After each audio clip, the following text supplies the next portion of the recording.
Hello ഓരോ നഴ്സുമാർക്കും ഓരോ story ആയിരിക്കും പറയാനുണ്ടാവും അല്ലേ. നാട്ടിൽ നിന്ന് വിസിറ്റിംഗ് വിസ രജിസ്ട്രേഷൻ എടുക്കാനെത്തിയ മറ്റൊരു കുട്ടിയുടെ കഥയാണ്. ഞങ്ങളുടെ കൂടെ നിന്നുള്ളത് സോനയാണ്. 2 കൊല്ലമായിട്ട് സാലറി ഇല്ലാതെ 1 year and 8 months ആയിട്ട് സാലറി ഇല്ലാതെ നാട്ടിൽ വെയിറ്റ് ചെയ്യുവാണ് ഒരു ജോലി പ്രതീക്ഷിച്ച്.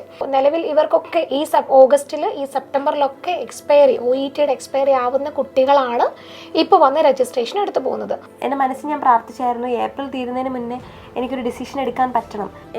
ഞാൻ ഇത്രയും നാളെ വെയിറ്റ് ചെയ്തത് വെർത്തായി എന്ന് എനിക്ക് തോന്നി. ക്ലാസ് ആണെങ്കിലും സ്റ്റാർട്ട് ചെയ്തപ്പോൾ നമുക്ക് മനസ്സിലായി എത്ര സമയം വേണേലും നമുക്ക് ഡൗട്ട് ചോദിക്കാം. കാരണം എനിക്കിനൊരു ചാൻസ് ഇല്ലാന്ന് ഇത്രയും എമൗണ്ട് മുടക്കുന്നതാണ്.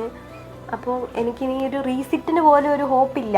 അപ്പോൾ ഇത് വേണ്ടായിരുന്നു, ഇത് ചെയ്യണ്ടായിരുന്നു എന്ന് വരെ എനിക്ക് തോന്നി. അന്നേരം റേസ് മാം എന്നെ അപ്പോൾ തന്നെ വിളിച്ചു. അത് കഴിഞ്ഞ് ജിസ്ന മാം വിളിച്ചു. അത് ജസ്റ്റ് ഒരു സ്റ്റേ ചോദിച്ച് എന്നോട് നിങ്ങൾ പറഞ്ഞത് കേട്ടപ്പോൾ എനിക്ക് ഇതെന്താ എന്നോട് ഇങ്ങനെയൊക്കെ ചോദിക്കുന്നേ, അങ്ങനെ ഒരു തോട്ടാണ് എനിക്ക് ആദ്യം വന്നത്. അപ്പോൾ എൻ്റെ അമ്മ എൻ്റെ അടുത്തിരിപ്പുണ്ടായത്. എൻ്റെ അമ്മ സത്യം പറഞ്ഞത് കേട്ട് അവിടെ ഇരുന്ന് കരഞ്ഞാണ് എണീച്ചു പോയത്. ഈ കാലത്ത് ആരും നമ്മളൊരു ഹെൽപ്പ് ചോദിച്ചാൽ പോലും ചെയ്യത്തില്ല. ആ സമയത്ത് നമ്മളോട് ഇങ്ങോട്ട് ചെയ്യാമെന്ന് പറഞ്ഞ് വരുന്നവരെ നമ്മളെങ്ങനെ വിശ്വസിക്കുമെന്ന് ചോദിച്ചു ചേച്ചി എന്നോട്. അപ്പോൾ ഞാൻ പറഞ്ഞു, ഇത് അങ്ങനെയല്ല, നീ അവരുടെ വീഡിയോസൊക്കെ കണ്ടു നോക്ക് എന്നൊക്കെ പറഞ്ഞ് ഞാൻ മാമിൻ്റെ കുറേ വീഡിയോ ഒക്കെ അവർക്ക് അയച്ചു. എന്നാൽ ഞാൻ നന്നായിട്ട് പ്രാർത്ഥിക്കുന്ന ആളാണ്, നല്ല ദൈവവിശ്വാസമുള്ള, എല്ലാ ദൈവത്തിൻ്റെ പ്ലാനാണെന്ന് കരുതി ജീവിക്കുന്ന ആളാണ്. ഫസ്റ്റ് ഓഫ് ഓൾ ദൈവത്തിന് ഒരു പ്ലാൻ ഇല്ലെങ്കിൽ സോന ഒരിക്കലും ഫസ്റ്റ് വിസയിൽ ഇവിടെ എത്തത്തില്ലായിരുന്നു. ഇതൊക്കെ പീക്ക് സ്റ്റേജാണ്. ഓഗസ്റ്റിൽ എക്സ്പയറി ആണ്. അറിയാം ഇതിന് മുമ്പേ ഒരു ഹോപ്പില്ലെന്ന്. നമ്മൾ കൊടുക്കാനുള്ളത് നമ്മളിപ്പോൾ കൊടുത്തിട്ടുണ്ട്. 100% സോന കൊടുത്തിട്ടുണ്ട്. Definitely it is going to be first time pass ആയിട്ടുണ്ടോ എന്ന് പറയും. വന്നത് നഷ്ടമായിട്ട് തോന്നുന്നില്ല.